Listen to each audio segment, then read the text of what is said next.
wither and die on the vine without the was caught deceptively editing this answer. Watch. But it seems that Prime Minister Netanyahu is not listening. We're not going to stop pursuing what is necessary for the United States to be clear about where we stand on the need for this war to end. But it seems that Prime Minister Netanyahu is not listening. The Wall Street Journal said that that your administration has repeatedly been blindsided by Netanyahu. And in fact, he has rebuffed just about all of your administration's entreaties. Well, Bill, the work that we have done has resulted in a number of movements in that region by Israel that were very much prompted by or a result of many things, including our advocacy for what needs to happen in the region. And we're not going to stop doing that. We're not going to stop pursuing what is necessary for the United States to be clear about where we stand on the need for this war to end. Trump sued CBS for $10 billion, and it looks like they might settle. But before that happens, the FCC released the full interview, unedited, and we have the tape. How will you? Improvisation. Oh, wow, that works so well. I just can't believe it. Kamala Harris as Michael Scott from The Office.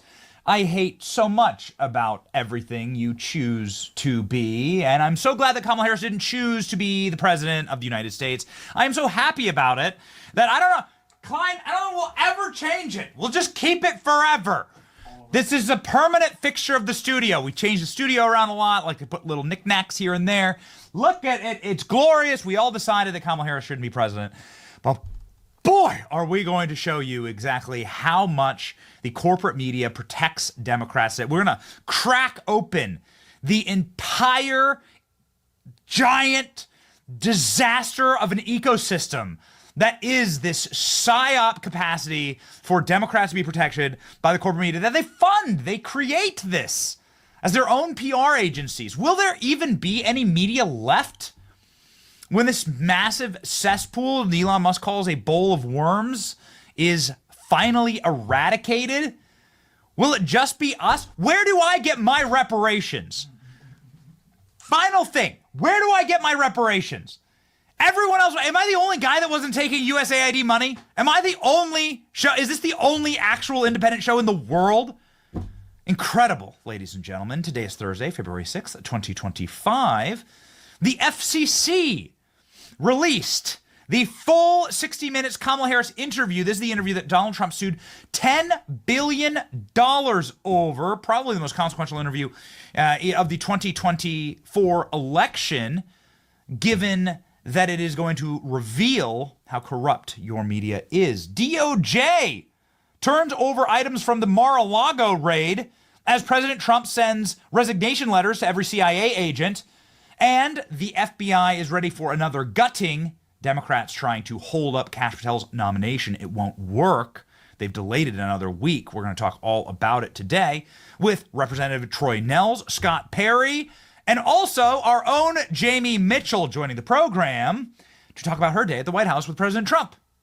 What a glorious moment for all of us. We are rocking and ready to go here in your front seat to the golden era. My name is Benny Johnson, and this is The Benny Show.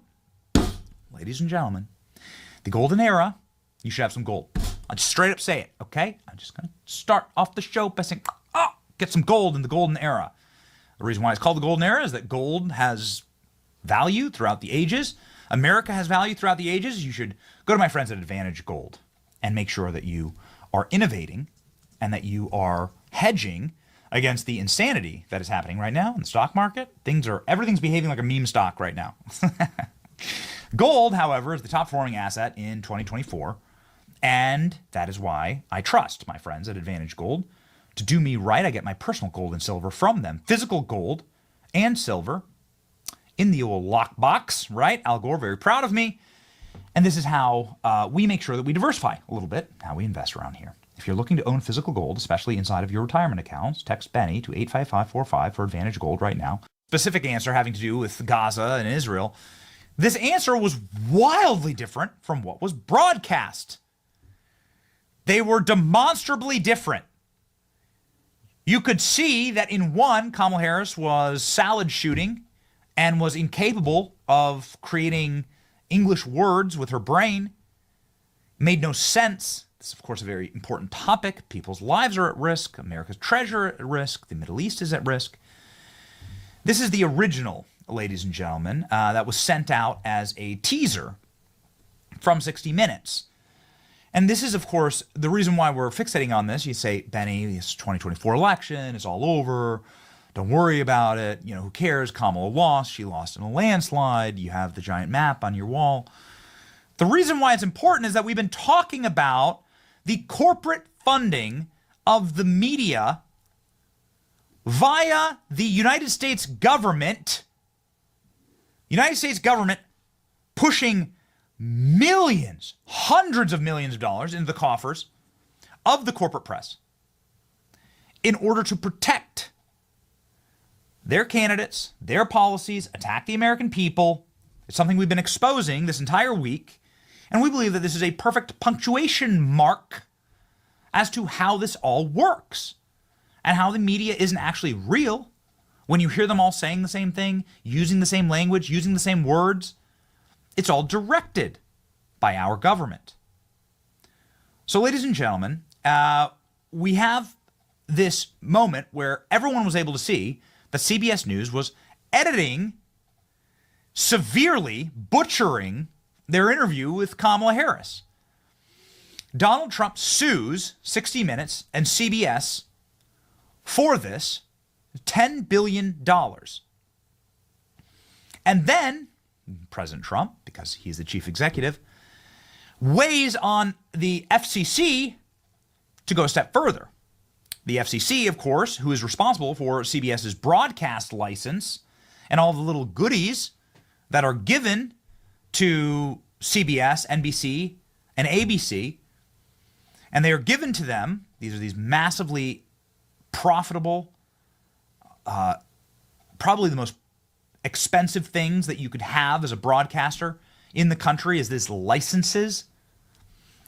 Here's how it works. Like when you go into a hotel, when you get a TV, you get ABC and CBS and NBC for free, right? For free. They're piped in on broadcast channels that are owned actually and operated by the federal government.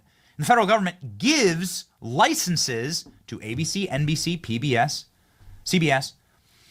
These are grandfathered in order for these news companies to act in the public interest as part of the charter.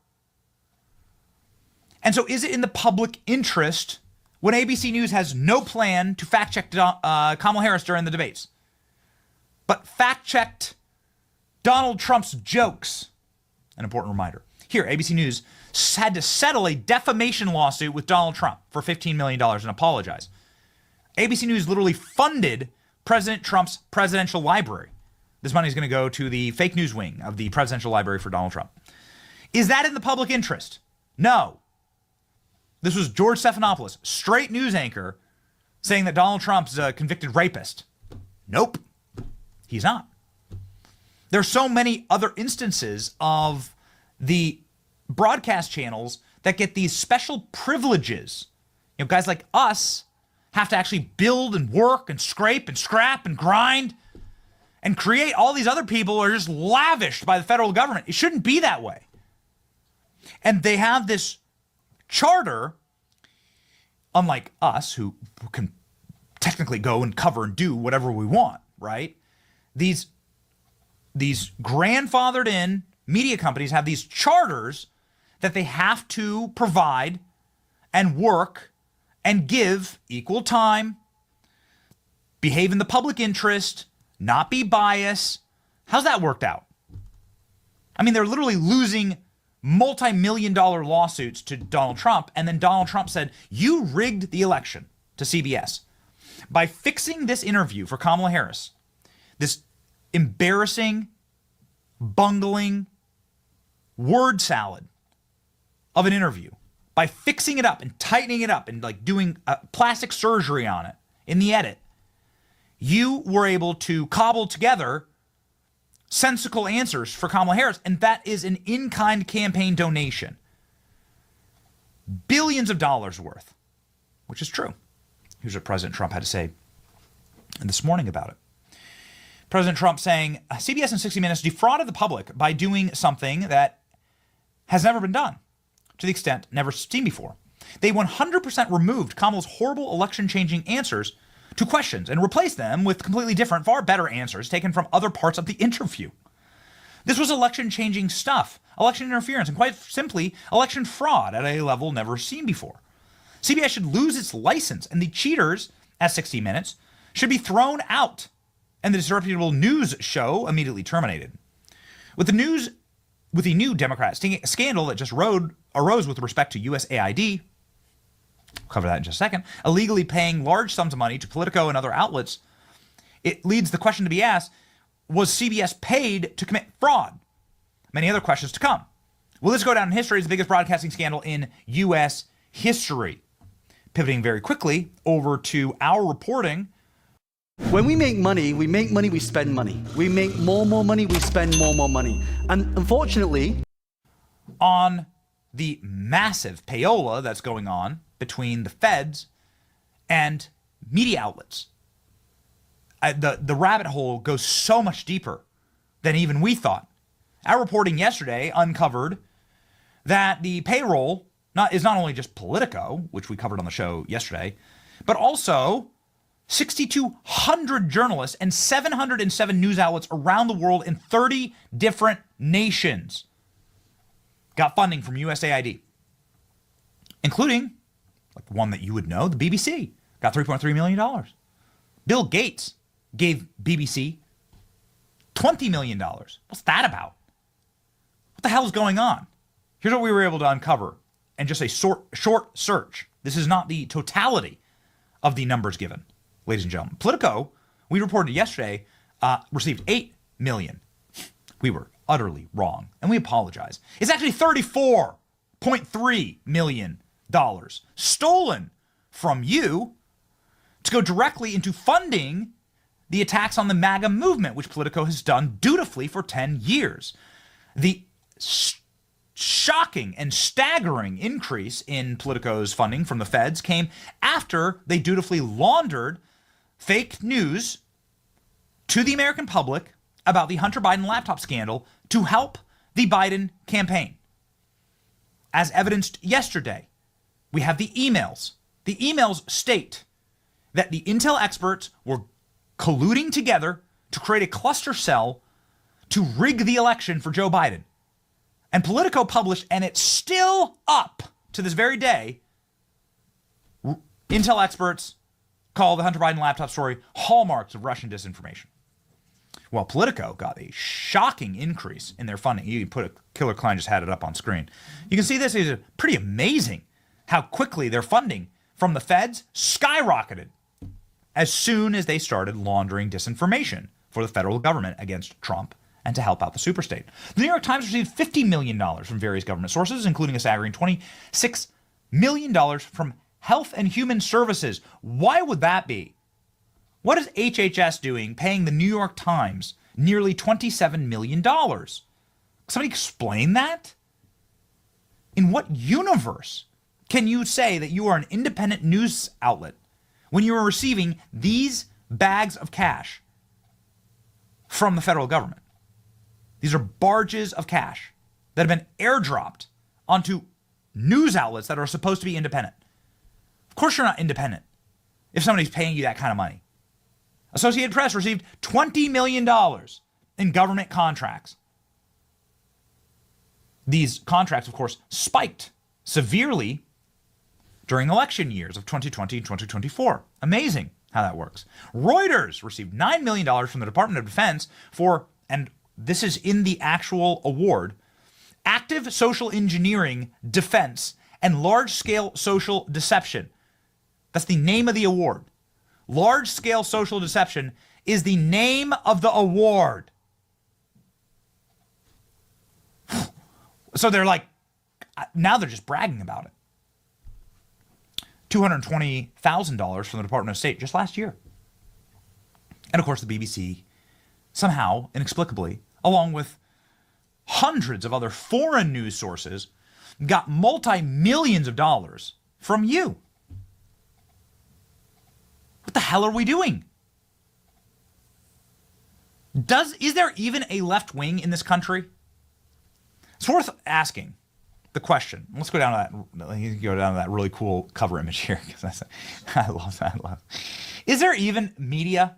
Like, we asked this morning. Does the left wing even exist? Without taxpayer subsidies, without a wholesale looting of the American public, does Washington even exist? All those buildings, all these like little pristine offices, how much of it was wholesale stolen from you, the American taxpayer? I don't think we've even scratched the surface. We have multiple sources inside the administration saying, you won't believe what happens next. I don't think we've even scratched the surface. But here's what we know, and it makes me enraged or proud. Kind of both, like a mix of both. Emotions riding high this morning as we uncover this. We actually had to fight on this channel through shadow bans and through demonetization, through deplatforming. We were fighting a censorship regime that was also operationally targeting us in order to make sure that these other news outlets had no competition, that people couldn't find our voice, couldn't find alternatives. We've never been prouder to be 100% independent media. Go search the FCC. Go search the FEC for election contributions. You won't find us in there ever. We will never take a penny from any of these organizations. All of these other people, I'm not going to name them. I'm not ready to do that. We'll probably do that tomorrow on the show. I'm not going to name them yet, but all these other independent journalists taking gobs of cash from the feds and then attacking us. They regularly find their way to attacking us when they don't like something we've done or someone we've interviewed or something we've covered. I can tell you there's one show that you will not find a single penny from the feds, a single penny from any campaign, nothing. When we say we are independent media and we are actually building this from the ground up and that we are a show run by you, for you, and that we are you, right? Like a dad just trying to like make a better life and a better country for my kids, we mean it.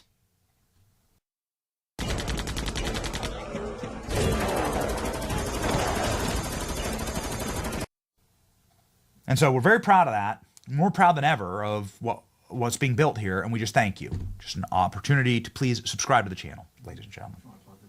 Opportunity, to please just subscribe to the channel and keep this rolling. Itself will wither and die on the vine. Without the funding, they can't operate. Where do you think all these rent-a-mobs come from? Where do you think all these Democrats get their funding? It's very simple process for how this all works. USAID gives money to Nigerian schools. That money never even leaves the country, never even gets to Nigeria, doesn't even scratch this. Like, it's not even, was never even intended to go to Nigeria. It stays right there in Washington, D.C., goes into a shady series of nonprofits and NGOs, and eventually winds up funding the door knockers for the left-wing candidate they need to win in the swing district. That's how it works. And then if you ever attacked that, there were all these media organs that were there to call you fake news or to fact-check you or to demonetize you or to take you offline. We were living in the Truman Show. We were living in a fake world. It was all fake. It's all coming crashing down as every single corrupted institution eventually does. Eventually it topples. It becomes so top-heavy and so corrupt that it breaks and collapses in on itself. And that's what you're seeing right now.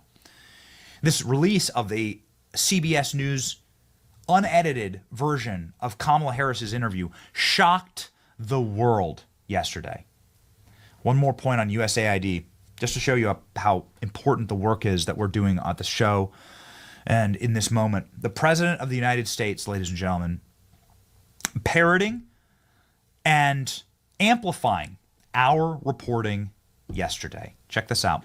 Looks like billions of dollars have been stolen at USAID and other agencies, much of it going to the fake news media as payoffs for creating good stories about Democrats.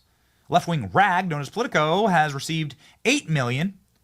Humbly, I correct you, Mr. President, $34 million actually. Did the New York Times receive money? Yes, they did, $50 million. Who else did? This could be the biggest scandal of all time. Perhaps the biggest in history. Democrats cannot hide from this one. Do we have Carolyn Levitt yesterday? Let's grab Carolyn Levitt talking about Politico yesterday. I just want to bring, again, I just want to emphasize here, this is a show that is designed and built and energized by creating a better country for you and me and for our children. And it is our great honor to be able to do that with staggering regularity. Yesterday, we published a screenshot of Politico's, here it is, Politico's funding. The biggest scandal in news media history, we said. We noted Politico. We talked about how Politico had problems paying their employees. As soon as the USAID funding was cut, they couldn't, their payroll didn't hit. And then, lo and behold, ladies and gentlemen, that sucker went thermonuclear. We have it on good authority that President Trump was shown this as a series of printed out pieces of media and content that he consumed in the White House yesterday, and then crafted his truth post based on this. 221,000 likes, 62,000 shares, 11 million views. This, ladies and gentlemen, is the new media. We are the media. We can change this country for the better. We have an extraordinary opportunity ahead of us to completely dismantle and to change forever the way that this country operates. And to do that, you have to change the culture. You have to change the way that people are consuming information. And the destruction of this ecosystem of state-funded media, it's so unfair to people like us. I mean, they'll never tell you I'm a victim. We're so proud of all the work that we do here. We're happy to have worked 4, 5, 7,000 times harder than these goblins and urchins and these mutants that get their funding from the feds. It's so unfair to us from a business model that our competition, a competition that we're streaming against right now, right? The AP, New York Times, they all have channels. We stream against them. They're all streaming on federal dollars. I get the revenue of this show gets taxed to fund our competition. So they steal money that could go to hiring more creatives here, to expanding our operations, and then they fund our competition. Where's my reparations? What an effed up system. It makes my blood boil because our hearts are in this. And we're pretty obvious, it's pretty clear what we want to do here and what we're trying to build. And over the last 4 years, we've built this show, and every single hurdle that's been put up here has been put up by our competition and our enemies using the state to attack their competition, which is definitionally fascism. It is fascistic to use the power of the state to impoverish us, to deplatform us, to censor us, to steal our money at gunpoint, which is what taxes are. Don't pay your taxes, go to jail, lose everything. They steal my taxes, they steal the revenue from this program, and they fork it over to our enemies, to our competition, who then turn around and write hit pieces on us. How many times has Politico written a hit piece on us? How many times has New York Times written a hit piece on this program and what we do? And it's funded by us? I was funding it the whole time? You won't believe how old this couple is. Excuse me? I ask people who are in really good shape, what kind of diets And still,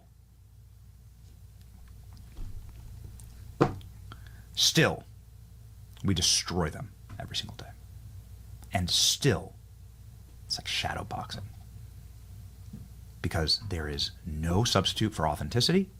There is no substitute for truth. Reality is the undisputed world champion. And ladies and gentlemen, we are on the side of truth and reality. We are on the side of authenticity and actually saving this country. And we have a real audience. They don't. And so the moment you pull that one Jenga piece from the bottom of the stack, the whole thing comes toppling down. And that's what we're facing right now. And it's just, we feel incredibly blessed by our Lord and Savior at this exact moment to have been able to fight through all of this. And now we're on the winning side. And now it's time to go in for the kill, ladies and gentlemen. We're going to rip the throat out of these organs who have been financed entirely by the state. To come for us, the hunters will become the hunted. So we're very, very proud that President Trump's checking out our reporting in the White House. And from the White House dais yesterday. Oh, we were screaming when this happened. Here's Carolyn Levitt calling out Politico to their faces yesterday, being like, oh, really? That's very interesting. Your funding's gone. Yes. USAID has gotten a lot of attention in the last couple of days with some of these bizarre things that we've been, taxpayers have been funding. Mm-hmm. Now it looks like there are a couple media outlets that have been dragged into this conversation as far as USAID funding as well. Does the President have any comment on that?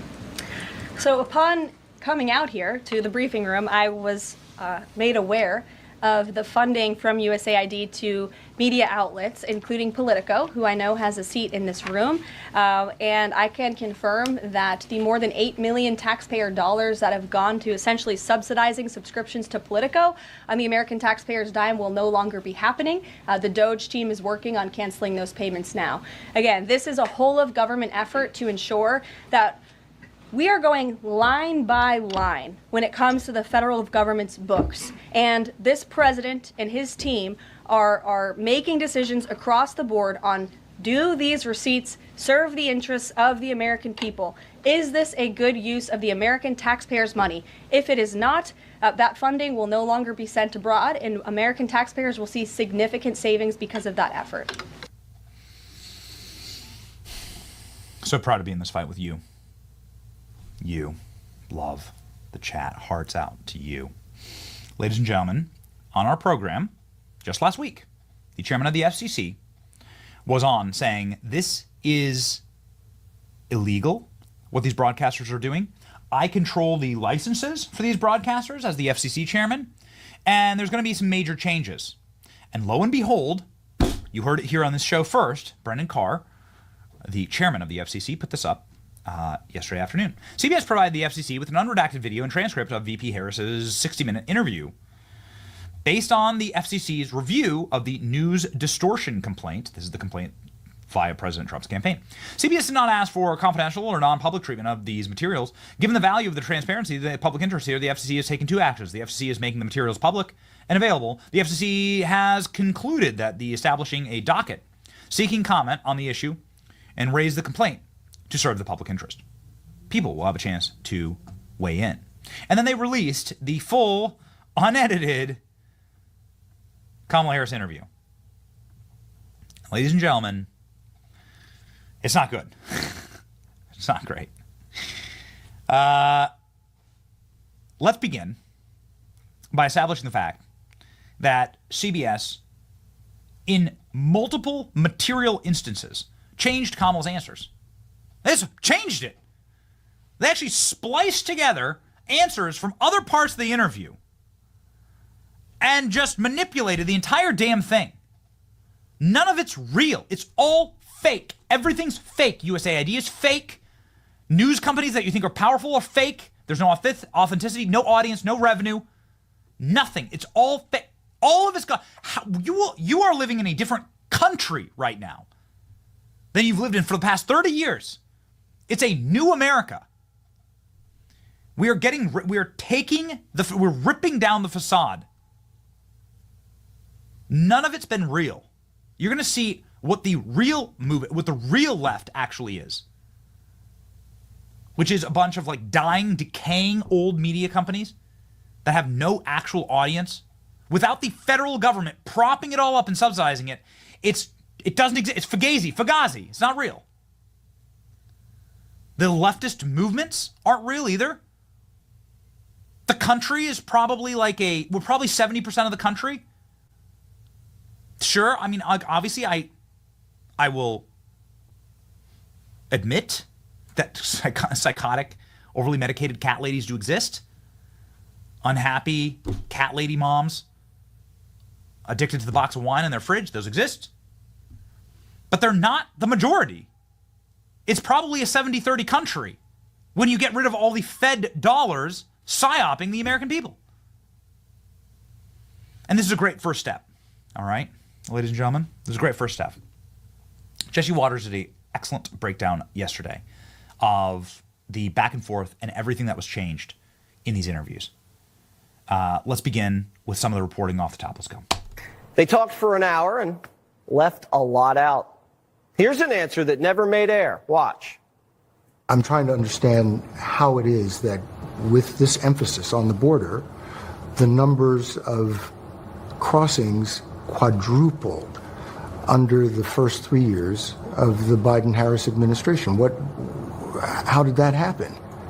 There are a variety of factors that relate to what we have seen globally and what we are not immune from at our own border in terms of what we have seen in terms of surge of immigration and irregular migration. And there are solutions at hand, but we've got to have leaders who are solution-oriented, which we've been and are.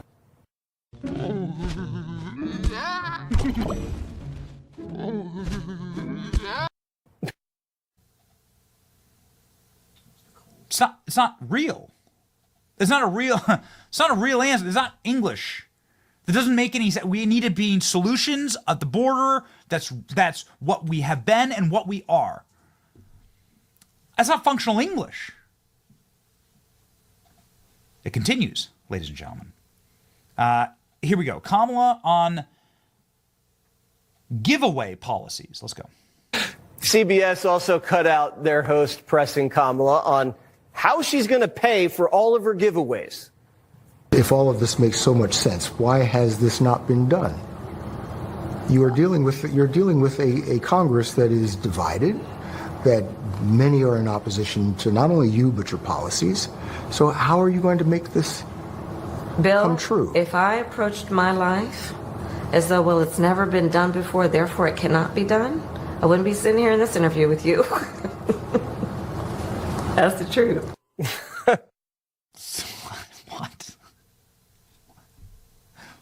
What? I mean, really? These are the kind of questions that your taxpayer dollars and federal licenses are being used and abused to ask.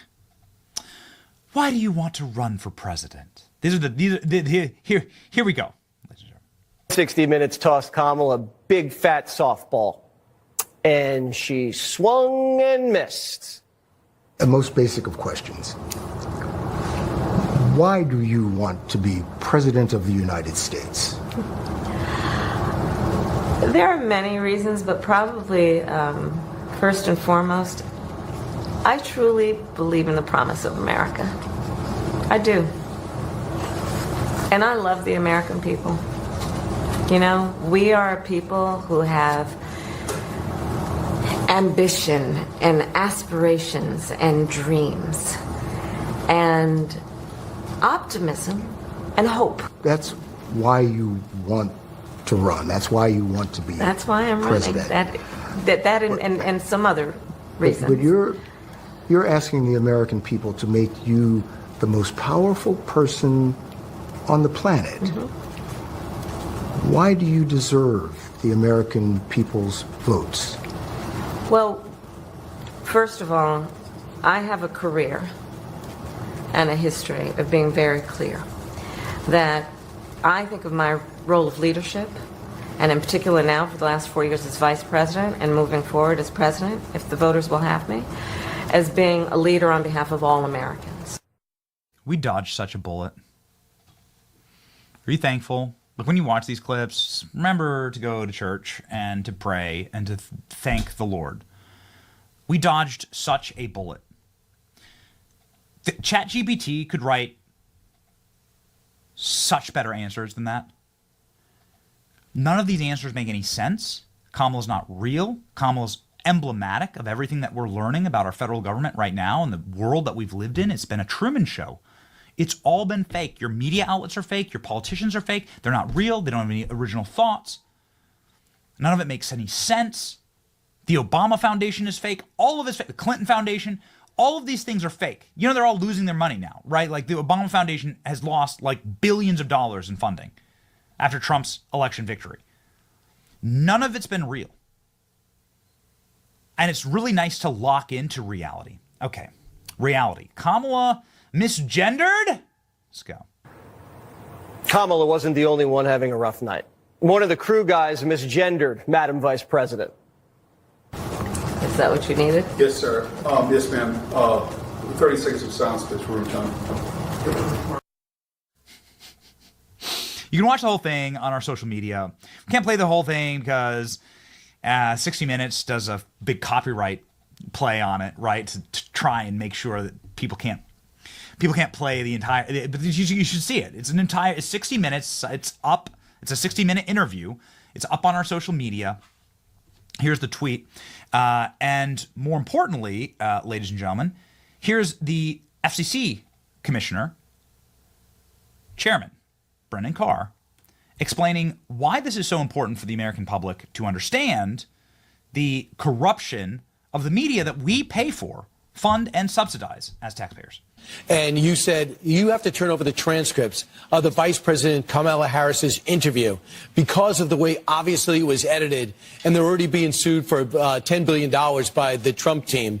Are you worried about the precedent of asking for these transcripts because now everybody that has to edit down a interview with a high-profile figure will have the same situation?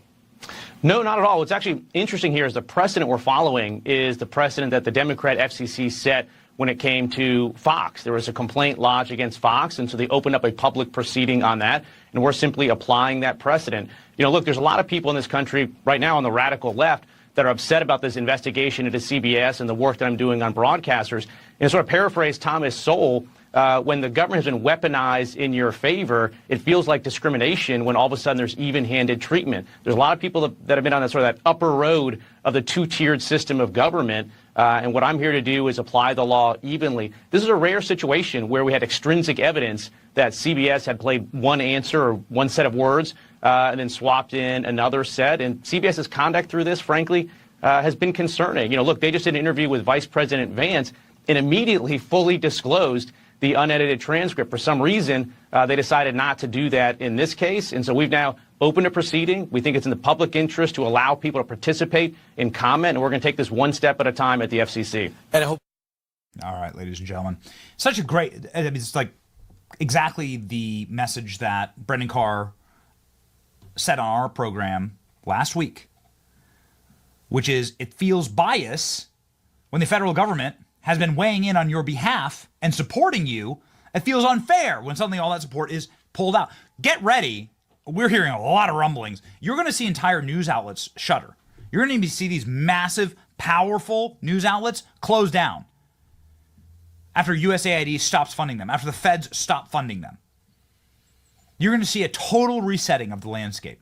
It's going to be very, very exciting. We're very much looking forward to covering all of it. Here, ladies and gentlemen, as promised, this has done multi-millions of views on our social media. Please go over and watch the whole thing. They copyright strike it if you play the whole thing. So go over and watch it. 6.5 million views, 22,000 likes. It is devastating. And the opening shots are of Kamala Harris wiping her nose and talking about how much mold there is in the air. It's crazy. She's like, she spends the entire opening, and then you can see how much they play this little like cat with a ball of yarn thing. The reporter and her are like tee-hee-heeing back and forth. It's not a real. They're not real journalists. They're not real reporters. It's propaganda. It's propaganda. It's all fake. Listen to this. Mold is up. You know that mold is at an all-time high today, which is the one thing I am allergic to. Yeah. Okay. Pollen is down. Mold is up. Mold is up. There you go. See that guy? That used to be me. Overweight, tired all the time, flabby and unfulfilled. This is your federal government, ladies and gentlemen. They like a heartbeat away from the presidency, right here. The Democrat candidate for president without receiving a single vote. And yet they run into the streets and they scream, they shriek like demons that Elon Musk didn't receive a single vote. Right. Actually, he did. Like, the American people did know that Elon Musk and Doge would be a package deal. Same with RFK, same with Kash Patel, same with Pam Bondi, same with Tulsi Gabbard. We knew that was going to be a package deal. That is exactly what we voted for. This is exactly what we're voting for. Democrats shrieking in the streets. No press conferences after Lahaina burned down in Maui. No press conferences after Western North Carolina or Florida got battered and Americans died in hurricanes. No press conferences at all. No shrieking, no uniting, no marching for any of that. When those horrors are visited upon the American people, 100,000 deaths from fentanyl every year, nothing. Not a peep for Lake and Riley. Nothing. But steal the golden goose from them, how they fund their campaigns, how they fund their activism, how they fund their media protection. Oh, man, it has been a 3 straight days of raging and terror in the streets. So that's how you know you're over the target, ladies and gentlemen. It's been exciting to be part of this, and Brendan Carr isn't done yet. Brendan Carr is going to be doing a full investigation into whether ABC, NBC, and CBS deserve to have their broadcast licenses stripped from them, along with defunding of NPR and PBS. That must happen. That just seems logical at this point. If you're going to get rid of the Department of Education, if you're going to get rid of USAID, then the logical next step is if you're going to go this hard at taxpayer-funded corporate press to attack American citizens and your political enemies, you got to get rid of NPR's funding. You got to get rid of PBS. It's just the logical next step. Here's Brendan Carr on our program saying, get ready. Yeah, you're right. Broadcasters are differently situated. You know, it's not a cable channel per se. It's not a streamer like you are. It's not a guy on the street with a soapbox. Again, they have this special right to use the public's airways. And in exchange for that, they have to operate in the public interest. In fact, when it comes to places like NPR, it's doubly so. Not only do they have to operate in the public interest, but they have this special status because they're supposed to serve the educational needs of their community. So they get benefits above and beyond even what regular broadcasters get as well. And they may be hearing from me pretty soon on those issues as well. But these particular complaints are interesting. So at the very last minute, the 11th hour, the Biden administration came out and summarily dismissed 3 different complaints that were one against ABC, one against CBS, one against NBC. The CBS one having to do with allegations of news distortion related to the 60 Minutes editing of the interview with Vice President Harris. These are not frivolous complaints. At the end of the day, it's not, entirely clear to me where we're going to land on the merits of these complaints. But what it is clear to me is summarily dismissing them at the 11th hour was a mistake. And so we had the bureaus reverse those dismissals. All 3 of those complaints are now live before the FCC. And I'm asking the bureaus to move forward with their information gathering and their process for treating these complaints the way they should be treated, which is, certainly something not frivolous. And we'll be looking at that. Ladies and gentlemen, one final note on all of this. There's one time that you've heard me actually scream with rage on the show, and it's when we were watching the ABC News debate together. And do you remember David Muir sitting there and fact-checking Donald Trump's jokes? Trump says, "Oh, I lost 2020 by a whisker." And he said I was joking when I said that. And David Muir fact-checks him and says, "It didn't sound like you were joking. I've reviewed the tapes." Cut their funding. Rip their licenses away. Let's be done with this. This is like the final facade that needs to be torn down to create an equal playing field. And a final note. I don't want federal funding. Like, how about that? Like, how about just create everything equal? This show and independent shows versus corporate media, we beat them every single day.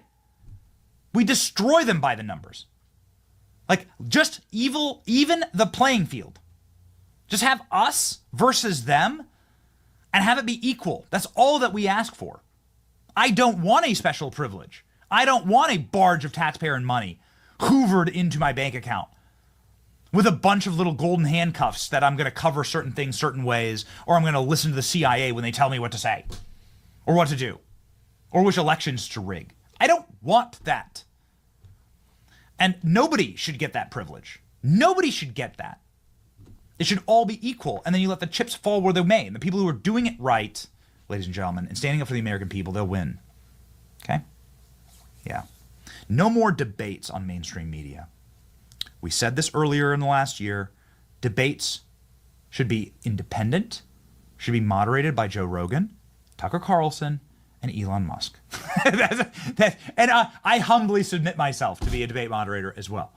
It should be moderated by people that actually have a voice with the American people. All right, ladies and gentlemen. We are going to be hearing from somebody who definitely has a voice with the American people, the great Congressman Scott Perry, in just a moment. But in case you're wondering how I got my dander up this morning, how we were able to stand here, and part of the reason why we have a show and why we're able to defeat the corporate media is that we work harder than them. We stand here sometimes for 12, 16 hours a day. I don't know how many hours live were we live last week, Klein? We were live for 40 plus hours. We were live for 40 plus hours here. Whew. My kids come to the studio. I have my wife bring my kids to the studio so we can play. It's like see my kids. It's just one of those seasons, right? It's just one of those seasons. You got to lock in, ladies and gentlemen. You got to stay healthy, and you got to know what's happening with your body. You got to be able to bring the energy. Lumen, ladies and gentlemen, is how I make sure that I keep a balanced life and that my metabolism is working properly. Lumen is the world's first handheld metabolic coach. It's a device that helps measure your metabolism through your breath. You breathe into this small device, and the app tells you if you're burning fat or carbs, gives you tailored guidance. Lumen, for sponsoring this episode and for keeping us on our feet on this program. We are at a standing desk all day. These statements and products have not been evaluated by the Food and Drug Administration. The products are not intended to diagnose, treat, or cure or prevent any disease or condition, ladies and gentlemen, just to keep you on your feet and healthy. All right. Joining us now, and it is, of course, our great honor to have the chairman of the House Freedom Caucus, one of the few people that actually stood against the heart of darkness over the last few decades, has been the House Freedom Caucus. Now, Patriots in control, ladies and gentlemen, Representative Scott Perry joins the show live. The Mayflower arrived in 1620, marking the beginning of another chapter in American history.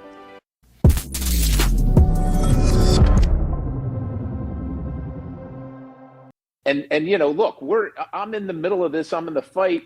And you think I think that we know a lot of what's going on because we're right here in the face of it, even though we can never seem to get the information out, right? But yesterday I learned that USAID, I'm on the Foreign Affairs Committee. We deal with USAID every year.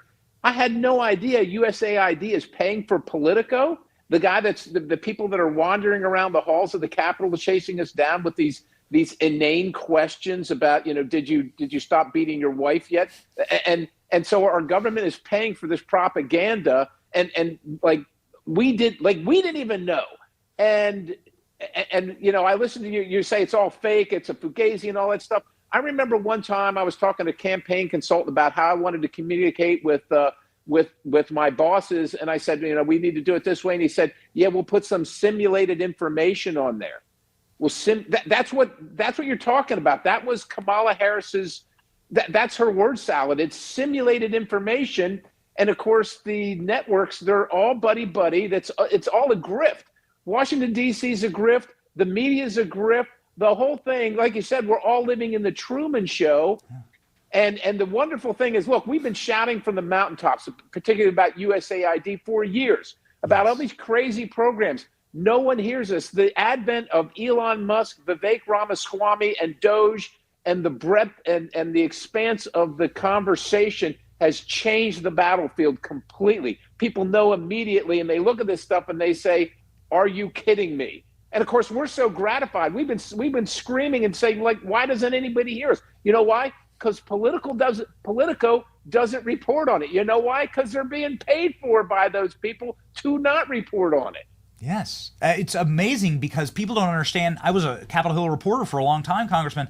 They don't understand how oppressive it is to have some little goblin following you and running after you and screaming questions like, why are you a racist? Why do you hate little babies so much? I mean, constantly. It's actually oppressive.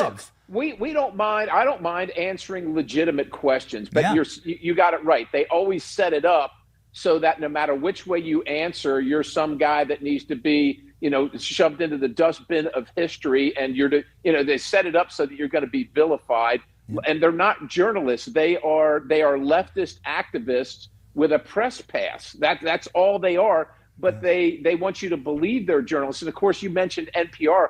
I hope you told your audience I've got the bill to defund them. We tried last year. We've tried a whole bunch. It's just taxpayer-funded propaganda. And by the way, didn't you ever notice, since you're paying for it with your taxes, yet if you watch the programming, you're going to see commercials. They are getting commercial sponsorship. So if they can get commercial sponsorship, why are your tax dollars paying for it? And then how is it in the public interest? How is it unbiased? It's completely biased. That's the point. My production team is finding the bill itself, and we'll pop it up on screen. Thank you so much for authoring that bill, Congressman. This is obviously a conflict of interest, right? So you in the journalistic profession, you can't be totally funded by the oil companies and then be reporting on oil all day, right? That would be seen as unethical. You'd get your press credentials pulled, and you'd be told that you're an activist. Obviously, you're not a journalist.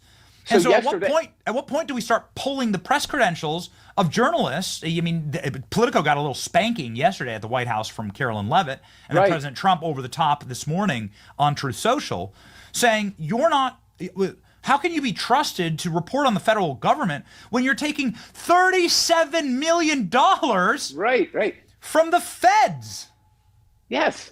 Yesterday, when this Politico reporter kind of questioned me, it was on conflicts of interest. Get this right. He questioned me on the conflicts of interest with Elon Musk taking a look at the books, but didn't get the irony of the fact that Politico was just outed as taking federal money to report propaganda that they see fit. Like he didn't see that as a problem. It actually is breathtaking. You got to almost admire, their gravitas. They have no self-awareness of their own hypocrisy. Yeah, I mean, at some point you got to pull the credentials. At some point you got to say, this is your conflicted of interest. You got to reapply. You're not reporters. You're not you're not journalists. This is not a news outlet. You are leftist with a press pass. It's okay that you are that, but let's just identify you. And oh, by the way, can we have all our money back now? That's exactly right. Where's my reparations? Yes. Yeah. Where's my reparations? Like we had to build it from scratch. Right. We had to bootstrap every employee at this company. We had to bootstrap. We have 20 people that work with us and that creators, and we're job creators and providers in this space for young and patriots that want to help and serve their country. But it's hard. It's really tough sometimes, and you want to have the greatest possible capacity to build and make careers. But then you realize, you look across the way and you see $50 million for the New York Times. What could you do? What could you do with millions of dollars? It's totally, It's unbelievably unfair. It's unfair to every creator on our team. It's unfair to our channel. Thank you for setting it right. We're going to pop on screen here from your website, sir. Congressman Scott Perry introduces No Propaganda Act. U.S. Representative Scott Perry, you are the one fighting for that. You have the actual bill here on the floor. Can you give us an update on this? And more importantly, where's the spine for Republicans to just go ahead and do this? They've been talking about defunding NPR for the last 20 years. Why hasn't it happened?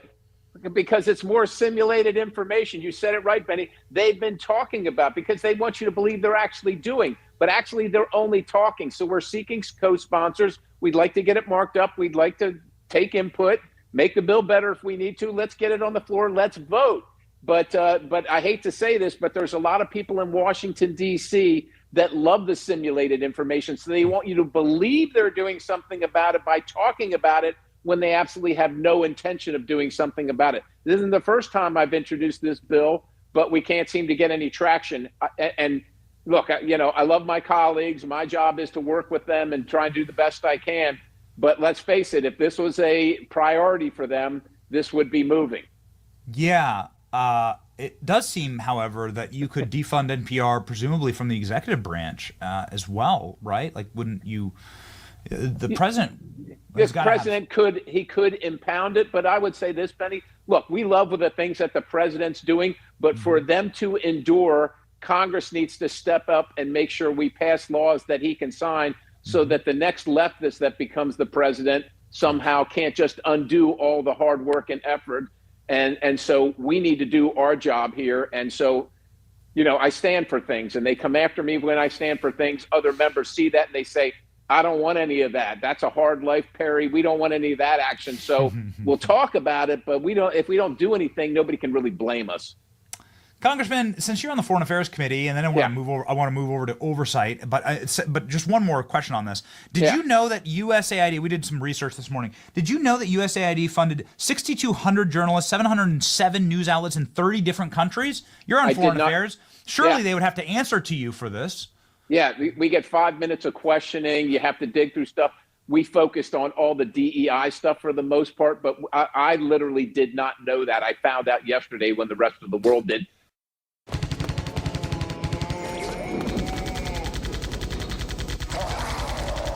And thank goodness for Doge. Yeah, that's insane. Okay, so right? Yes, exactly. So House Freedom Caucus plus government oversight, you're on both. This has got to be some of the greatest couple of weeks of your life. What's coming next, right? I have a feeling that we haven't even seen the true heart of darkness inside of the federal government. Can you lay out like a roadmap for where Doge is going to go and what we can expect to see next uncovered? Well, I know that I'm talking to Doge about the fact that we're spending millions of dollars in Afghanistan, which actually is going to fund the terrorists that fight America, not only just in Afghanistan, but around the globe. So I'm talking to them about that. When you see somebody like Elon Musk in Treasury or at NOAA, you know that things are going to be happening. I think they're looking line by line. And look, people are complaining. My constituents, some of them are complaining to you. What are you doing about this? How do they have access? And I say to my constituents, why don't you have access? Like, is it secret where we're spending our money? And if it is secret, why is it secret? And so I know that there's a lot of climate activists in NOAA, and I know that there's a lot of problems at Treasury where we're spending the money. And I think if people just find out about it, they're going to be up in arms about it. So I think there's a lot of money to be saved, but it's going to put the finger on Congress to actually do these things beyond what the president can do. Trillions of dollars being wasted. How about the national emergencies? Dozens of them that last for years. There's a national emergency for when the Iran hostages were taking place were taken hostage back in the 70s. Where's all that money? Do you know that we don't have one receipt for all the money spent on the Chinese pandemic? We don't have one receipt. Where is all the money? What did we spend it on? And if we haven't spent it all, who's using it for what right now? I think those are the questions that are going to. That's why Washington, D.C. is shaking its boots, because they're used to those slush funds. You American people, you shut up, you pay your taxes. We'll handle where the money goes, because all our friends are living around here being hooked up to this program, and you just keep paying, and we'll, smart people will do the best thing on your behalf, because you're dumb rubes and go out and deal with your families, work on your car, live your hard life. We'll make it great for you. I think that's all going to be, the curtain's going to be yanked back right now, and that's why this town is quaking right now. So it's almost like the president's listening to you in real time. He posted on Truth Social, as you're saying this, Congressman, wait until Doge looks into Iraq and Afghanistan war funding. Yes, exactly. Yeah. And who got paid out, noting that Liz Cheney is one of the people who were spawned out of USAID, along with your colleague AOC. Very ironic. Very ironic. Just like the preacher that chastised President Trump at the National Cathedral, and we just found out that she was on the grift, taking money to move illegal migrants into the United States of America. Who knew? Like, oh, surprise, surprise, right? Man, it sure would be nice to get some answers here. It'd be nice to have Congress be able to subpoena people and do exactly what the left did to people like Steve Bannon and Peter Navarro and those who are non-cooperative. Is that going to be happening for somebody like Dr. Fauci or Liz Cheney? I mean, you just talked about COVID, the Iraq War, Afghanistan. Yeah. These people have committed such severe crimes that before they're even charged, the president, the outgoing Joe Biden, decided to pardon them all. It seems to me they're showing their hand here, right? Like, absolutely. And look, I sure hope so. We have, in the military, we describe it as a target-rich environment. They're all around us, right? You say, well, we're surrounded, but I mean, we have the weapons, and so we should be looking at every single one of these things. I listened to the FCC chairman on the clip that you played where he said it was a mistake for the Biden administration to resolve those issues. It wasn't a mistake. It was by design. They don't want anybody looking. And so we have so much to look at right now. I think we need to increase dramatically the size of the weaponization committee and probably the oversight committee so that we can get to all these issues. Every committee should be doing robust oversight based on what we're finding now. The government, as we know, as you know, has become way too big, way too involved in every aspect of our life. Thousands and thousands of employees, many of them obviously not showing up for work. I happen to just know that because I handle federal buildings where we have, I think, 250 million square feet of office space, of which about there's no more than 50%, 49% of it being used at any one time. I mean, these are horrific just discrepancies and waste that the American people can't afford while we're driving our country into debt. One of the great challenges in this world is knowing enough about a subject to think you're right. So we've got a lot to look at. Yeah, so it's, I mean, I don't even get started on the Pentagon budget, but as a retired brigadier general, there's combat waste there veteran, too. Waste there too. Yeah. I watched it happen. Yep. Nothing is sacred. We got to look at everything. It is our job.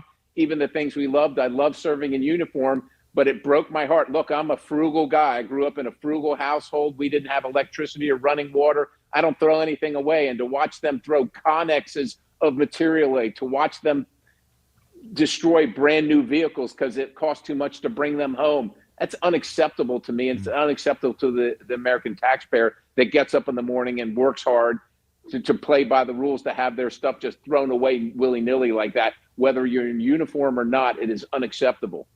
So do you think it's a good use of resources to pack those C-17s filled with criminal aliens and send them back home, or to Guantanamo Bay? I'm not sure if you've ever been to Guantanamo Bay. A lot of people who've served have, or at least know a great deal about it. I spent one day there. Yeah, I went there for 1 day. Yes, I did.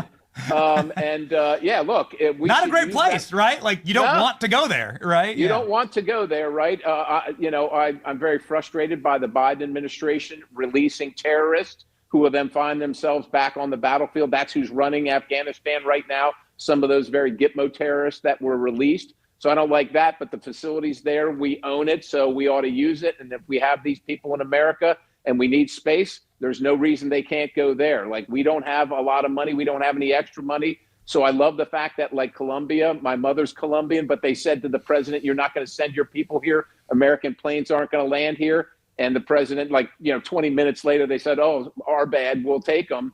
And, the president's sending American planes there. What would be even better is if Colombia would come up and pick up their criminals and take them back home, like all these other countries that have sent them to us. That would be better. So this has got to be, again, watching the U.S. military realign has got to be a really incredible thing for you. I mean, it's got to be Christmas morning every single day. It certainly is for us.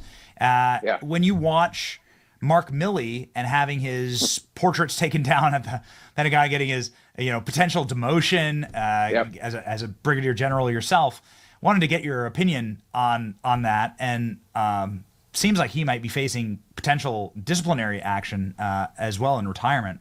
Yeah, I don't know if we can discipline him, but look, I was never a fan of General Milley. I think that the things that he did were highly questionable, and we throw this word around too lightly in America, treasonous. But when I know that he was collaborating, and I think I'll use that term correctly, with the Chinese Communist Party behind the commander-in-chief, I think that needs a robust investigation. The left just kind of swept that under the rug and dismissed it out of hand. But I think that deserves a second look. We really need to understand exactly what happened there and understand that the Chinese Communist Party is not our strategic adversary. They're not a competitor. They're the enemy of the United States of America. And for General Milley to collaborate with them and say, look, I'm going to let you know if this crazy guy that the American people elected is going to do anything. Look, the Army is a place where you take orders, and I get it. So if you can't take orders anymore, do the honorable thing and resign. But do not stab your country and your commander in the back. That is unacceptable, and that is something that should be prosecuted. Wow. Those are strong words, Congressman. Well, look, I got an order one time that I decided I could not carry out. And I just said to myself, I've been in this man's army for a long time. I served for over 3 decades. And I said, when you can't take orders anymore, it's time to go. And, so I just tendered my resignation and I moved on with my life. That's the appropriate thing to do, not to stand there and say, I'm going to go collaborate with the people that are trying to destroy our country. That is not the answer, obviously. And I don't think we ever really got to the bottom of it because the left-wing media just dismissed it because it was Trump and everything was okay as long as you were resisting Trump. Man. You agreed to serve, you're wearing the uniform, you take orders, you carry out the orders, or you don't wear and you don't wear the uniform and you don't serve. It's very simple. Was the order? I don't want to get too personal here, but were the orders to study white rage? I want to find out about white rage. It's such an embarrassment, man. That wasn't the order, but was something along that line. Really? That, morally, I just DEI training. Yeah. Okay. Yeah, that kind of stuff. Yeah. That's right. Yeah, okay. Yeah. Changing your pronouns to they, their. Yeah. Okay. All right. So on a broader scale, and in conclusion here, government oversight is going to be a real hot ticket, obviously, in this era of Doge. Zooming sort of out, when you look at the people who are insubordinate across the government, at the FBI, the CIA, I guess, was given. Looking to scale customer service without scaling headcount? All of their resignation letters, like the entire staff of the CIA were handed resignation letters. Apparently tens of thousands of feds have now taken their resignations and said, yeah, this is the way to go.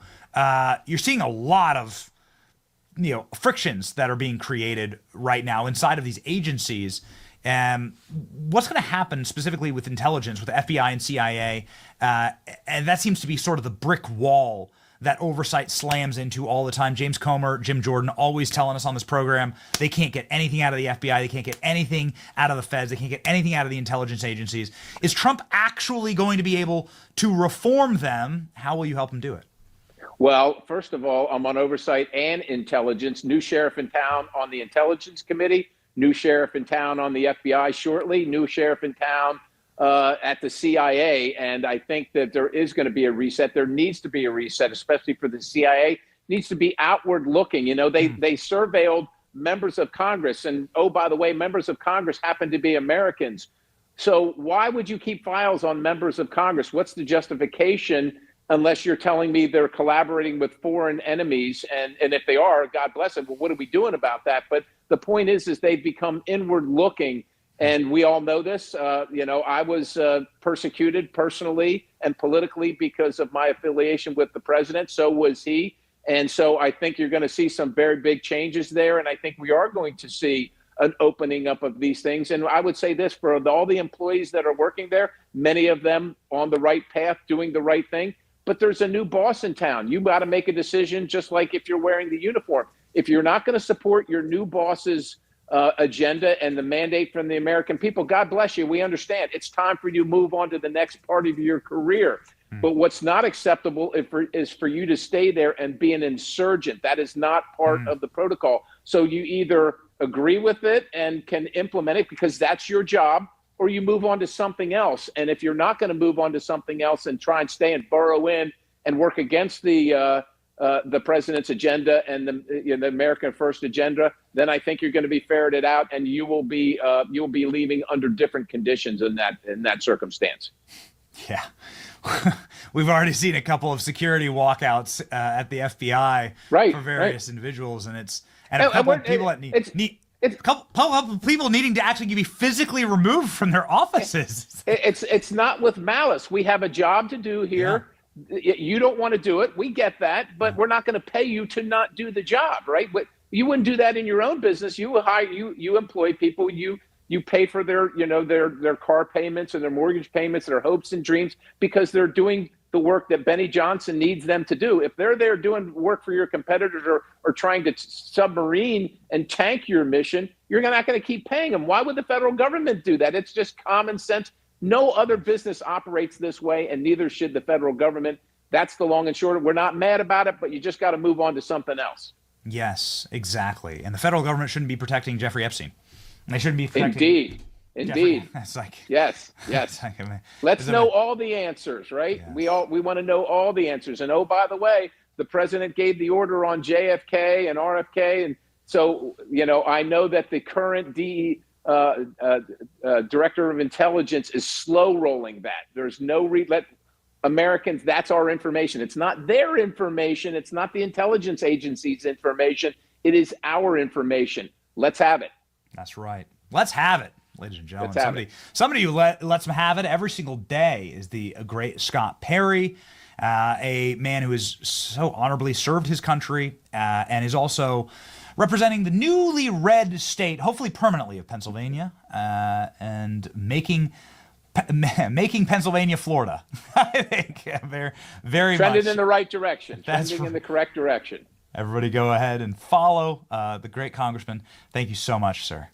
Thank you. God bless you. Have a great day. All right.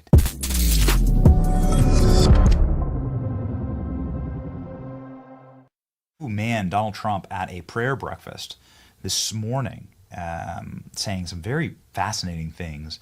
I wanted to hop in here just very quickly on President Trump's address to the National Prayer Breakfast. Let's bring religion back.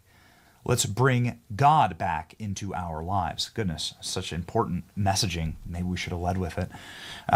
President Trump announces, as of this morning, that he'll be signing an executive order to make Attorney General Pam Bondi the head of a task force to eradicate anti-Christian bias. Every day, Christmas, every day. Let's go. To confront such weaponization and religious persecution, today I'm signing an executive order to make our Attorney General, who's a great person, she's going to be a great Attorney General, Pam Bondi, the head of a task force, brand new, to eradicate anti-Christian bias. About time, right? Anti-Christian bias. Executive order Donald Trump is signing. I have told you many times on this program that I will physically crawl on my hands and knees to carve Donald Trump's face into Mount Rushmore with my own artistic skills and with a hammer and a chisel, and do it the old Egyptian way if Donald Trump gets rid of the IRS. If Donald Trump gets rid of the IRS, that's how we can actually hire at this company to destroy forever New York Times and Politico, AP and Reuters. This, ladies and gentlemen, is, of course, the number one burden on all Americans is the income tax. It's totally illegal. It shouldn't actually be. The federal government doesn't need this much money. We're in debt. We need to pay off that debt. We can do that with tariffs. You ever had that sneaking suspicion that the wealthy manage their money completely different than everyone else? Well, get rid of the IRS. Abolish the IRS. Abolish the income tax. Let's freaking go. Donald Trump saying that he wants to create his own sculptures here. Donald Trump saying he signed an executive order to create a new national park of American heroes. Let's go. The stories of legends like Washington, Winthrop, and Williams remind us that without faith in God, there would be no American story. Every citizen should be proud of this exceptional heritage. We have an unbelievable heritage, and we have to use that and make life better for everyone. That's why as we approach the 25th times 10 anniversary, think of that, 250 years we'll be celebrating next year of our country's founding. I have signed an executive order to resume the process of creating a new national park full of statues of the greatest Americans who ever lived. We're going to be honoring our heroes, honoring the greatest people from our country. We're not going to be tearing down, we're going to be building up. It will be called the National Garden of American Heroes. Some of you will be on that soon-to-be hallowed ground. All right, ladies and gentlemen, I can't wait. I have some suggestions for the new park, and it will be probably a regular visit from me and my family. What a great place to take your kids, right? What an incredible moment that we've lived through. We did help fund and promote a giant statue of President Trump with his fist in the air. We think it'll probably be a national monument eventually, one of these days. We have a photo of it, actually. There's this giant statue of President Trump raising his fist that was created. Alex, can you go grab that? And maybe this should be one of the first things that go into the new national park. This is driving around on the flatbed of a truck. It was supposed to drive down the parade route in Washington, D.C., but we didn't that didn't actually end up happening, sadly. That's kind of like what it looks like. Alex will get you the actual statue. It's really impressive, and I'll do any. We will be the Salvation Army guy with the bell. Like, let's get the statue made. Look at that sucker. It's like 30 feet tall. Giant Donald Trump with his fist in the air. There are better images, but this is just the fabrication. You see the fabrication of it. This massive statue. Maybe this can be a feature piece in the actual. There we go. Look at that. That's great. That looks great. Maybe this could be a feature piece, like an entire park filled with statues like this. Come on, man.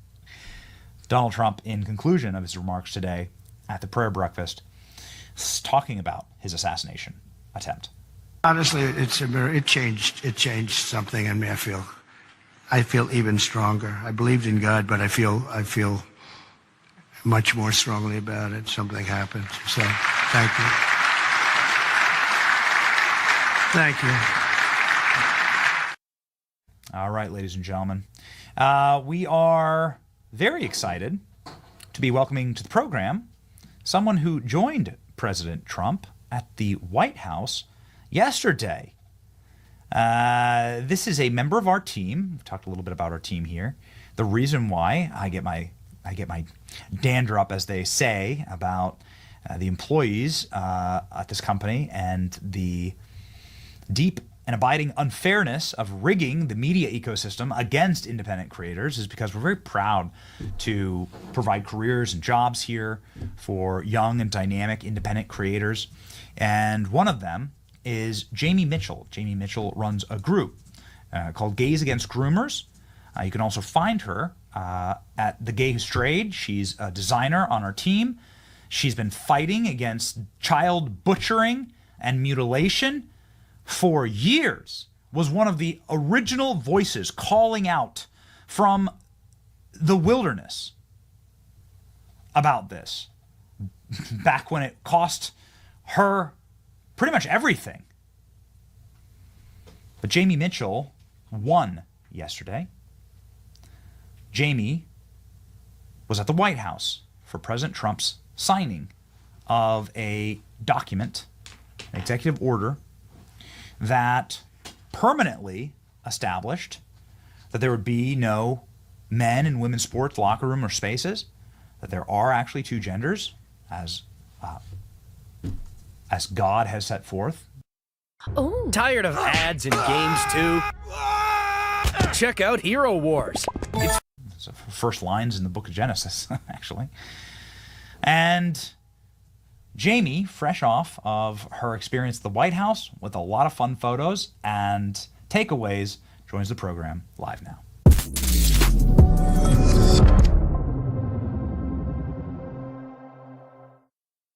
Jamie, we are so very proud of you on this program.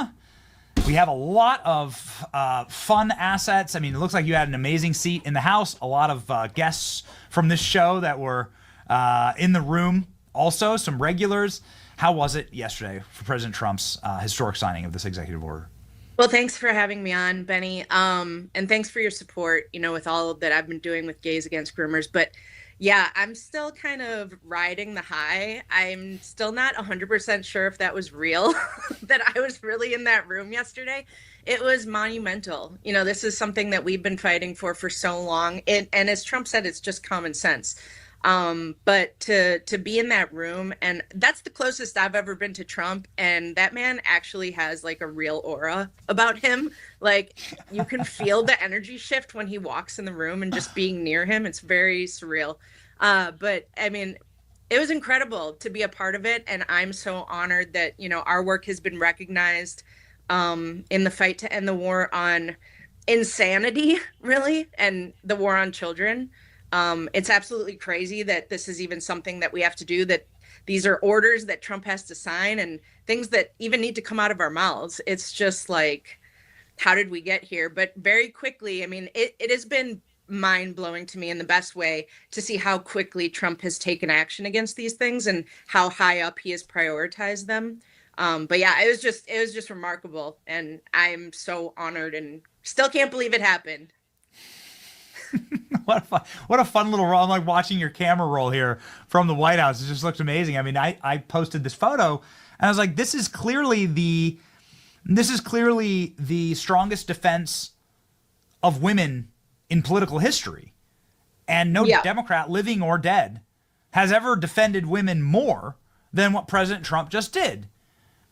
And I hope that translates, right? And I don't know. I wasn't in the room, but I think it will. I think it will for women, and then also for the men who want to have their daughters and wives protected.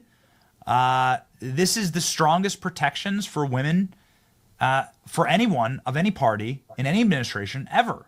Do you agree, Jane? Yep. Oh, 100%. And I really think the left, I mean, they have been imploding. They have been going absolutely apoplectic for the past 2 weeks between Trump and Elon. But seeing this photo, this so-called the biggest misogynist in the world, surrounded by hordes of women and girls signing into law a protection for them, for their rights, for their safety, for their fairness. I don't know how the left really squares that one and how they keep these lies going. I've seen some people on X, saying, how dare all these people support Trump? Like J.K. Rowling came out supporting Trump, and people are quote tweeting that, saying, thanks for coming out supporting the biggest misogynist in the world. And it's like, do you understand what you're saying here? Like, how are you a real person? It's just so crazy. I think that the jig is up, and people are not stupid, and the left has been thinking that the American people are very stupid for a very long time, and we're not. And we see what's going on, and reality is making a comeback thanks to President Trump and thanks to all of our hard work at Gays Against Groomers, my entire team. There's over 100 of us working extremely hard every single day. No backing, no USAID dollars, that's for sure. I wish we could have seen some of that, actually. No, I'm just kidding. I would never want that kind of money. But, we do it all independent, and it's just our voices speaking out from inside the community, because our community, we have been used as scapegoats to kind of push this disgusting agenda on children. And the majority of us, I truly believe, want to stop it and are strongly against it. But that's why Gays Against Groomers, our voice is so important, because they have a harder time calling us homophobic and transphobic, even though they still try, but it doesn't really stick as well. Yeah, they've tried to call J.K. Rowling that multiple times. Here's the tweet thread this morning where she's responding to your group. This is obviously the very famous, very prominent author of the Harry Potter series.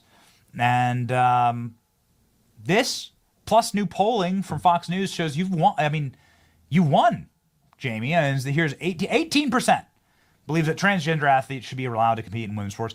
80% of the country say no. I mean, these numbers would probably, 4 years ago, it would probably have been a 50-50 issue. And this shows the power of the work that you've done. Yeah, definitely. I mean, it's remarkable to see how far this conversation has come. 4 years ago, this wasn't even like in the national discourse. People didn't really know what was going on. And we have been sounding the alarm.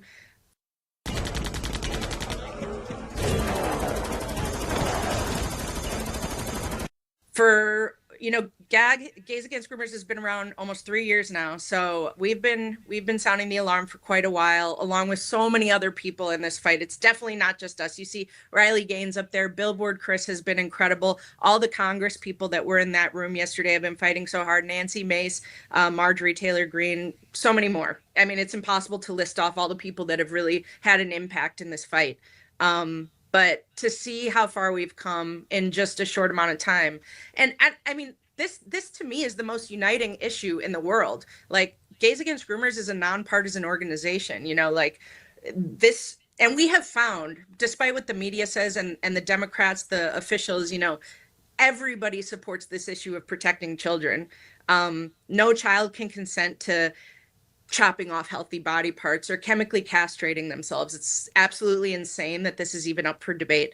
And yeah, I mean, girls deserve their own spaces. They work their entire lives to be the best in their sport, just for a mediocre male to come along and strip everything away from them. It's just, the people, where are the Women's March people? Like, you remember just a few years ago, there was a giant women's march with their silly pink hats. It's like, where did those people go? Donald Trump is the one standing up for women and girls everywhere. And I'm overwhelmed with happiness that this moment has come.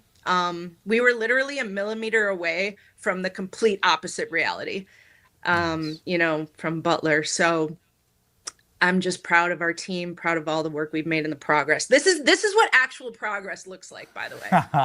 This is actual progress. So it's been wonderful to be a part of, and such an honor again to be welcomed in the White House and acknowledged for our part in it. So wonderful day.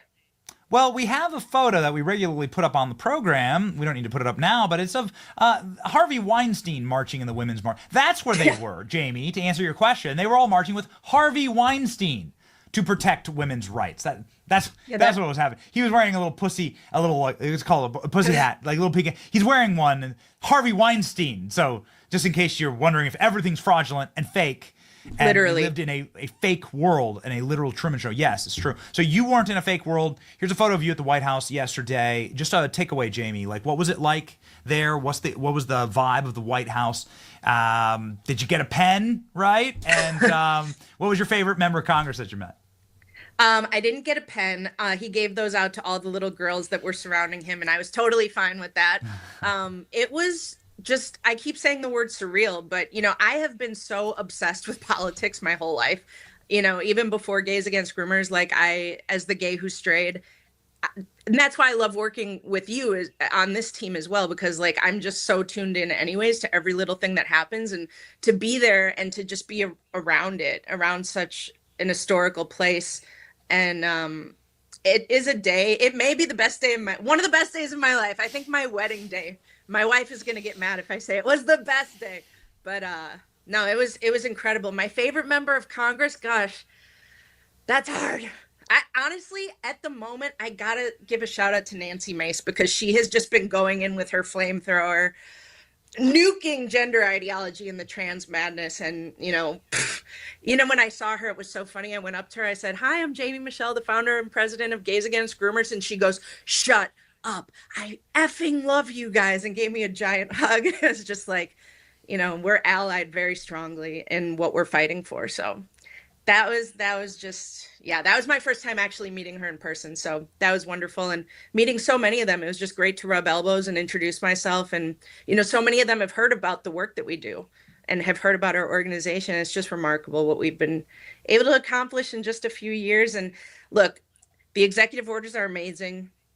It's a huge step, but the fight isn't over. This isn't just there's gonna be lawsuits and people, private companies and hospitals and schools and all this stuff. Like, it's still gonna be happening. But I think that there's going to be a massive chilling effect going on because people are scared, especially federally funded. So it's making a huge impact, but there's still a lot of work to do, and we are not going to stop until this evil agenda is buried deep in the ground forever. Yeah, there's a number of states that just sued the president in order for the right to continue to butcher children. We often pivot to the scriptures in these moments, and Christ says, if you harm the hairs on one of these little kids, it's better for you to have a giant rock hung around your neck and thrown into the depths of the ocean. Don't do it. It's immoral. It's monstrous. It's actual butchery. And one of the people who stopped it. See that guy? That used to be me. Overweight, tired all the time, flabby and unfulfilled. So I got... Ladies and gentlemen, we are proud to have on our team. Her name's Jamie. You should follow her right now. And also, you love all of the graphics that she makes for this program. And she's a real artist. And so, ladies and gentlemen, you can go over to her website as well and support Gays Against Groomers as well. A huge victory for Jamie. Just getting I'm not tired of winning yet, Jamie. Yes. No, I am getting a little exhausted though. I mean, it's like I can't put my phone down for 2 minutes. I miss like a earth-shattering breaking news. I'm like, I can't sleep. I don't know how he does it. I don't know how he does it. Like he's a madman with so much energy. I can't believe it. But yes, thank you so much.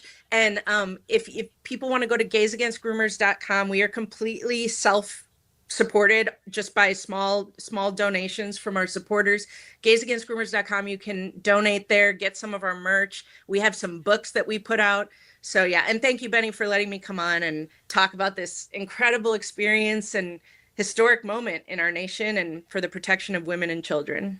That's right. The most pro-woman president, the largest defender of women's rights that has ever held office is President Trump. So cry more about it. Godspeed, Jamie. We're proud of you. Talk to you.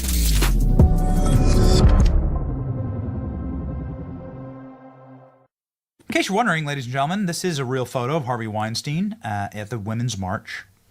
This was the Women's March in Aspen. So you can see Harvey Weinstein there lurking and mouth breathing. These are your left-wing activists, you see. There you go. The Obamas sent their preteen daughters to go work for Harvey Weinstein. This was the first place they sent them to go work. What does that tell you about the Obamas exactly? I don't know. I'll let you decide. But yeah, Sasha and Malia went to go work for Harvey Weinstein in their first jobs. They got internships with him. Real sickos, ladies and gentlemen. We are here for you. It is going to be a absolutely wild ride. Make sure that you lock in with us and our program. Patriot Mobile is the cellular company that we use to stay connected out in the streets, on the road, and rocking and rolling in this golden era of literal unending news cycle that just keeps getting better, ladies and gentlemen. Patriot Mobile is available on all 3 networks. If you have cell service today, you can sign up for Patriot Mobile, get their coverage guarantee. This is a company that supports the First Amendment, Second Amendment, sanctity of life, veterans, first responders. Jesse and his team. USAID and the CIA were unified in creating President Trump's first impeachment. This was an op that was funded entirely by USAID. We mentioned this on the program yesterday. We spent considerable time breaking it down. And ladies and gentlemen, Michael Schellenberger was on Jesse Waters' program and was explaining how this op worked in order to impeach Trump the first time. This impeachment of the president, a literal coup, was brought to you by USAID, in case you're wondering why we must atomize this thing. Here you go.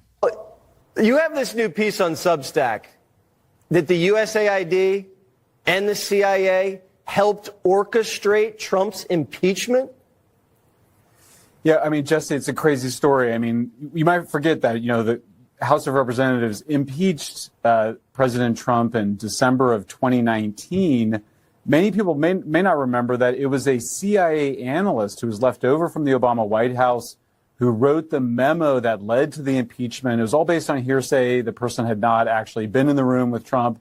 Nonetheless, this memo that he wrote relied heavily on a report done by an organization funded by USAID. In fact, its initial founding funding, I mean, now it's tens of millions of dollars, had gone into this group called the Organized Crime and Corruption Reporting Project, a name that's not very memorable, OCCRP, but it was basically created as an extension of the State Department and then of USAID.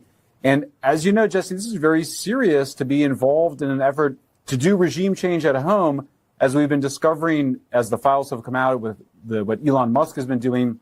We know that USAID was really about regime change abroad. It was a kind of public-facing part, regime change operation like CIA, but not covert, more overt. Well, now you see a similar blowback, just like they did censorship abroad and brought censorship tools back home. They were doing this sort of thing abroad, creating a predicate, essentially, for Trump's impeachment. This is what Ivy League universities you can get into with a 3.6 GPA. 90% is... Talked about it on the show yesterday. It was all an op. This is what they do. They stage coups around the globe. And as Mike Ben said, everything you've seen from populist leaders being attacked through lawfare in France or Brazil, in Poland, all across Eastern Europe, all throughout the world, when a populist leader gets lawfare funded against them and these diktats ordered against them, it's part of the playbook. Arrest immediately your opposition as soon as you win in a very, very narrow election decided by ballots that we just found right at the last minute. That's all we needed. When the water pipe broke and there was the bag of ballots. It was just the water pipe and there's the bag. Look at that. That's where they were. Yeah. That's how, this is a sick operation. These people are sick. It's evil. It's dark. And ladies and gentlemen, the truth is the light, and the truth shall set you free. Our verse of the day is the light as well. Every single day on the show, our verse of the day brings light and truth, and we can anchor our program in that truth from Jeremiah 29. For I know the plans I have for you, says the Lord. They are the plans for good and not for disaster, to give you future and to give you hope. Never seen the country more hopeful than it is right now, and we join you in that. Please join us in making sure that not only do we accept all the good things that are happening right now, but we protect them, and that we fight for more. Now is not the time to get fat and happy and satisfied and say everything's going to be good. No, no, no. Evil does not rest. Prowls like a roaring lion looking for who to kill, steal, kill, and destroy. Steal, kill, and destroy. So don't do those things, ladies and gentlemen. Lock in and help us continue these victories and to preserve this great nation. You can do that by becoming a member at BennyJohnson.com. You can do that by becoming a member on our channels. Various channels allow for memberships to be open, and that supports us, and we thank you so